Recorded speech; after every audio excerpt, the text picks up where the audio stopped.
चला तर मंडळी, यंदा दिवाळी तेलात नव्हे जिभेवर विरघळणारी बिस्किटांसारखी खुसखुशीत शंकरपाळी करण्यासाठी 1 किलो मैदा, 310 ग्रॅम साखर, 180 ग्रॅम वितळलेलं तूप घेतलं. या कपने 8 कप मैदा होता, तर अर्धा कप दूध, अर्धा कप पाणी दोन्ही मिळून 1 कप घातलं. साखर घातली, मध्यम आचेवर साखर विरघळेपर्यंत गरम केलं. उकळी काढायची नाही आणि गार करायचं. घेतलेलं तूप कडकडीत गरम करायचं. मैद्यामध्ये 2-3 चिमूट मीठ घालायचं, तूप घालायचं, मोहन लावायचं चांगलं चोळून.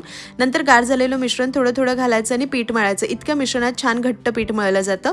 10 मिनिटं झाकून ठेवायचं. नंतर 5-6 मोठे मोठे गोळे करायचे. एक लाटी घ्यायची, पोळी लाटायची आणि या पद्धतीने फोल्ड करून चौकोन करायचं आणि परत एकदा लाटायचं, म्हणजे भरपूर लेअर पडतात.